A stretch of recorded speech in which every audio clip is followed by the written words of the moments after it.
அனைவருக்கும் வணக்கம்.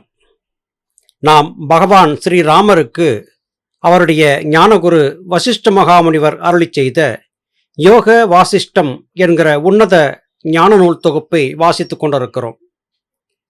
பிராணாயாமம் என்பது ஆன்மாவை பலப்படுத்தக்கூடியது, மனதை பக்குவப்படுத்தக்கூடியது அல்லது மனதை ஒடுக்கக்கூடியது என்கிற கருத்துக்கள் நாம் அனைவரும் நன்கு அறிந்ததே. அதிலே பிராணாயாமம் என்றால் என்ன? நாசி வழியே காற்றை உள்ளே இழுத்து வயிற்றிலே அடக்குவது பிராணாயாமமா? இதிலே பலருக்கும் குழப்பம் இருக்கிறது. நாசி வழி உள்ளும் வெளியும் சென்று வந்து கொண்டிருக்கக்கூடிய காற்றை வயிற்றிலே நிறுத்தி பற்பல விதமான இன்னல்களை உருவாக்கிக் கொள்வதை பார்க்க முடிகிறது. ஞானபிதா சுவாமி சிவானந்த பரமஹம்சர் அவர்கள் பிராணன் அல்லது ஜீவசக்தியாய வாயு என்பது ஜீவனோடு இணைந்து பயணிக்கக்கூடியது. நாசி வழி உள்ளும் வெளியும் சென்று வந்து கொண்டிருக்கக்கூடிய காற்றுக்கு அவானன் என்றும் குறிப்பிட்டார்கள். பகவான் ஸ்ரீராமர் அர்ஜுனனுக்கு சொன்ன கீதாபதேசத்திலே பிராண அபான வாயுக்களை பற்றியும் சொல்லியிருக்கிறார். பெரும்பாலும் ஞானிகளுடைய கூற்றுப்படி பார்க்கும்போது நாசி வழி உள்ளும் வெளியும் சென்று வந்து கொண்டிருக்கக்கூடிய காற்றுக்கு அவானன் என்று பெயர். தேகத்திற்குள்ளே இருந்து தேகத்தை இயக்கிக் கொண்டிருக்கக்கூடிய ஒரு இதமான வெப்ப காற்றுக்கு ஜீவசக்தியாய வாயு என்று பெயர். இரண்டையும் குழப்பிக் கொள்ளக்கூடாது.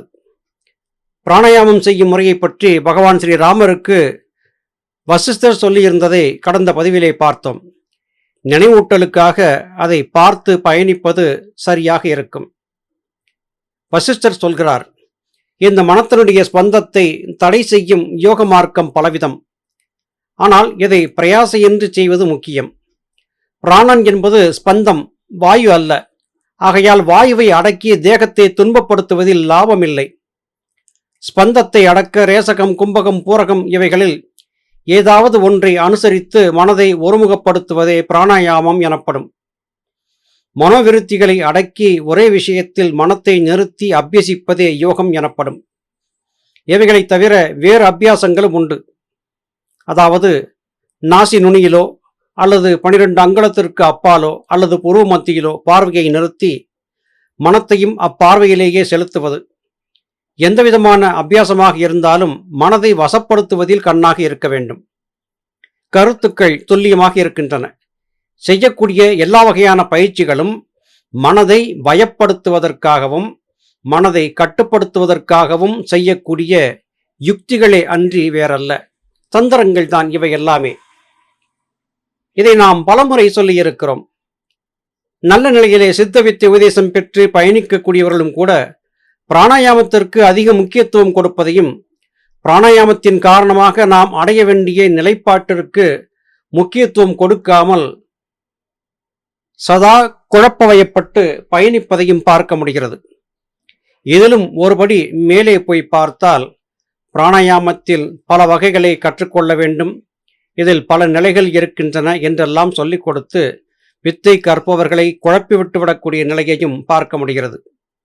இங்கே வசிஷ்டர் தெளிவாக சொல்கிறார், நாசி வழி உள்ளும் வெளியும் சென்று வந்து கொண்டிருக்கக்கூடிய காற்று உடல் இயக்கத்திற்கானது. அது அதன் போக்கிலேயே போய் வரட்டும், அதை தடுத்து நிறுத்தாதீர்கள். அதை உள்ளே கொண்டு வந்து நிறுத்தும் போது பற்பல விதமான நோய்களுக்கும் பிரச்சனைகளுக்கும் இடம் கொடுக்க வேண்டியிருக்கும் என்று குறிப்பிடுவதை கவனிக்க வேண்டும். மனதை அடக்குவதற்கு பல தந்திரங்கள் இருக்கின்றன. அதிலே இந்த பிராணாயாமம் என்பது ஒரு வகையான தந்திரம். அவ்வளவுதானே அல்லாது பிராணாயாமம் மாத்திரமே முத்தி மோட்சத்திற்கானது என்று கருதியிருப்பது நிச்சயம் தவறான முடிவாகவே இருக்கும் என்பதை புரிந்து கொள்ள முடிகிறது.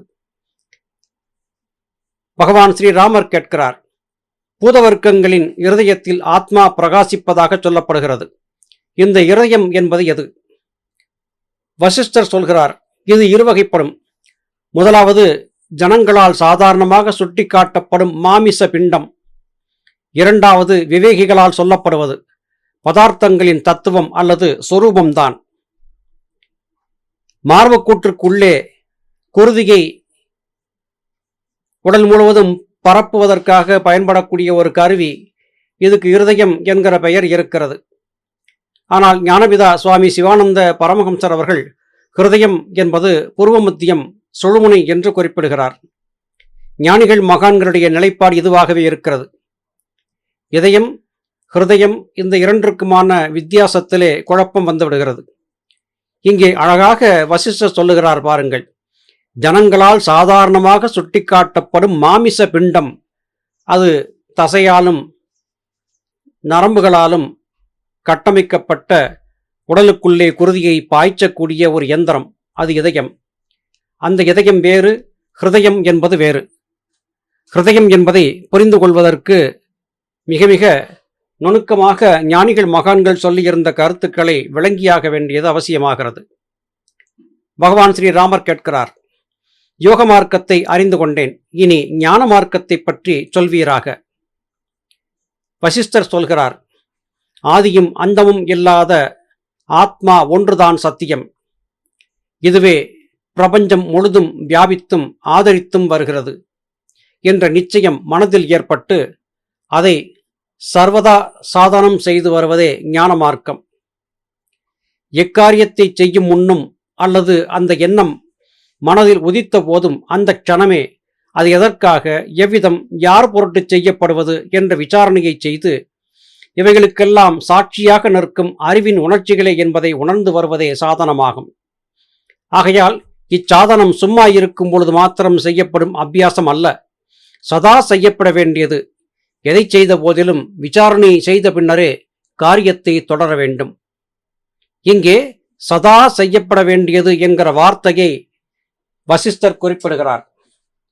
நமது ஞானபிதா சுவாமி சிவானந்த பரமஹம்சர் அவர்கள் சதா பிராணயாமியாக இரு என்று குறிப்பிட்டார்கள். பிராணாயாமம் என்றால் என்ன என்பதை புரிந்திருக்காவிட்டால் இந்த சதா பிராணாயாமம் என்கிற வார்த்தைக்கு பொருள் விளங்காது போய்விடும். பிராணன் என்பது ஜீவசக்தியாகிய வாயு. ஜீவசக்தியாகிய வாயு மெல்ல மெல்ல நாசமடைந்து கொண்டே இருக்கிறது. எப்போது ஜீவசக்தியாகிய வாயு முழுவதுமாக நாசமடைந்து விடுகிறதோ அப்பொழுது நம்முடைய உடல் உயிரை பிரிந்து விடுகிறது. அதுவே மரணம் என்றாகிறது. மறுபடியும் இந்த ஜீவசக்தியாகிய வாயு தங்கி இயங்குவதற்கு தேவையான ஒரு உடலை ஆன்மா தேட ஆரம்பிக்கிறது. மானுட உடல் என்பது ஒரு கருவி மாத்திரமே. இந்த கருவியை கொண்டு ஆத்ம பிரகாசத்தை அதிகரித்துக் கொள்வதுதான் நம் பிறவியின் நோக்கம் என்பதை சரியாக புரிந்திருக்க வேண்டும். குழப்ப வயப்பட்டு விடக்கூடாது. சதா பிராணாயாமம், அதாவது புலன்கள் வழியாக மனம் செய்யக்கூடிய விசாரணைகளால் தொடர்ந்து ஏற்பட்டு கொண்டிருக்கக்கூடிய மனோநாசத்தை கட்டுப்படுத்த வேண்டும். மனோநாசம் கட்டுப்படுத்தப்படும் போது பூர்வ மத்தியம் என்கிற சுழுமுனை ஸ்தானத்திலே ஜீவசக்தியாகிய வாயு சலிப்பதை நிறுத்தி ஒடுங்கி அடங்கி சுற்றி சுழன்று ஆற்றலை வெளிப்படுத்த ஆரம்பிக்கும். இந்த சுழற்சியும் ஆற்றலும் தான் குண்டலினி என்று ஞானிகளால் குறிப்பிடப்படுகிறது. இதை செய்ய வேண்டும் என்றால் ஒவ்வொரு சின்ன சின்ன காரியத்தை செய்யும் போதும் அந்த காரியம் எதற்காக செய்யப்படுகிறது என்கிற விசாரணை செய்தாக வேண்டியது அவசியமாகிறது. சுய விசாரணை செய்து கொண்டே இருக்க வேண்டும். பகவான் ரமணர் அழகாக சொன்னார், நான் யார் என்பதை கேட்டுக்கொள். இந்த கேள்வியிலேயே உனக்கு தேவையான முழு ஞானமும் கிடைத்துவிடும் என்று குறிப்பிட்டார். ஆனால் நான் யார் நான் யார் என்று ஒரு மந்திரத்தைப் போல உச்சரித்துக் கொண்டிருந்தால் அதன் பயன் கிடைக்காது. மனதோடு பேசி அறிவு கொண்டு ஆராய்ந்து விசாரணை செய்து நித்திய அனித்திய வஸ்து விவேகம் கொள்ள வேண்டும். எது நிலையானது எது நிலையற்றது என்பதை புரிந்து கொள்ளக்கூடிய மனப்பக்குவத்தை பெற வேண்டும். இதை பெறுவதுதான் உண்மையான பிராணாயாமம் என்றாகும். அதாவது ஒவ்வொரு சுவாசத்தின் போதும் புலன்கள் வழியாக வெளியே சென்று நாசமாகி கொண்டிருக்கக்கூடிய ஜீவசக்தியாகிய வாயுவின் இழப்பை தடுத்து நிறுத்தி பூர்வ மத்தியத்திலேயே அதை சதா காலமும் சுழன்று நிற்கும்படியாக அமைக்க வேண்டும். இதுவே உண்மையான பிராணாயாமம் என்று அனைத்து மகான்களும் சொல்கிறார்கள். உண்மையிலேயே ஞானபிதா சகலத்தையும் உணர்ந்து துல்லியமாக எவ்விதமான குழப்பத்திற்கும் இடங்கொடாமல் சித்தவித்தை என்கிற முறையிலே உண்மையான பிராணாயாமத்தை காட்டிக் கொடுத்திருக்கிறார்கள். ஆனால் இந்த பிராணாயாம முறையையும் கூட ரகசியமாக பல விடயங்கள் இருக்கின்றன என்று சொல்லி பலரும் பணம் சம்பாதிப்பதற்கான கருவியாக மாற்றியமைத்திருப்பது ஆழ்ந்த வருத்தத்தை தரத்தான் செய்கிறது. இப்படி பயின்று வந்தால் நாளடைவில் மனம் ஆத்மாவை நோக்கியே செல்லும். இதனால் காரியங்களுக்கு ஏதாவது குந்தகம் ஏற்படலாம் என்ற பயமே வேண்டியதில்லை. காரியம் இன்னும் நன்றாக நடைபெறுவதோடு கூட அதனால் ஏற்படும் பலன்களில் பற்றுதலும் குறைந்துவிடும். இங்கே நம் எல்லோருக்கும் ஏற்படக்கூடிய ஒரு பிரதானமான வினா வெளிப்படுகிறது. எப்போது பார்த்தாலும் மனதை ஜீவனோடு சேர்த்து வைக்கக்கூடிய காரியத்தையே செய்து கொண்டிருந்தால் நம்முடைய உலக கடமைகள் நின்று விடாதா என்கிற கேள்விதான் அது. எப்போதும் பிராணாயாமம் செய்து கொண்டிருந்தால் உலக கடமையை எப்படி செய்வது? உணவுக்கு தேவையான பொருளை எப்படி திரட்டுவது? இந்த வினா நமக்கு வரக்கூடும். ஆனால் நீங்கள் தொடர்ந்து மனதை பக்குவப்படுத்துவதற்கான பயிற்சிகளை செய்து கொண்டே இருந்தால் கால ஓட்டத்திலே உடலுக்கான வேலை தனியாகவும் ஆன்மாவுக்கான வேலை தனியாகவும் தாமாகவே நடக்க ஆரம்பிக்கும். நம்முடைய பிரயத்தனமின்றி தாமாகவே நடக்கும். நாம் சாதாரணமாக செய்யக்கூடிய சுவாசத்தை நாசி வழியே செய்து கொண்டிருக்கிறோம். அதிலே நாம் எந்த விதமான பெரிய பிரயாசையும் எடுப்பதில்லை. அது தாமாகவே நடக்கிறது. அதுபோல மனதோடு பேசி மனதை புலன்களிலே சலிக்க விடாமல் எது சரி எது தவறு என்பதை பற்றிய விசாரணை அவ்வப்போது செய்து வரும்போது கால ஓட்டத்திலே நாளடைவிலே மனம் பக்குவப்பட்டு மெல்ல மெல்ல புருவ மத்தியத்திலே ஒடுங்க ஆரம்பிக்கும். அந்த நிலையிலே மனம் முன்னை காட்டிலும் பல மடங்கு வேகம் கொண்டதாக மாறிப்போகும். எல்லா காரியங்களையும் நாம் இயல்பாக செய்து கொண்டே நம்முடைய யோக பயணத்தை செய்யலாம்.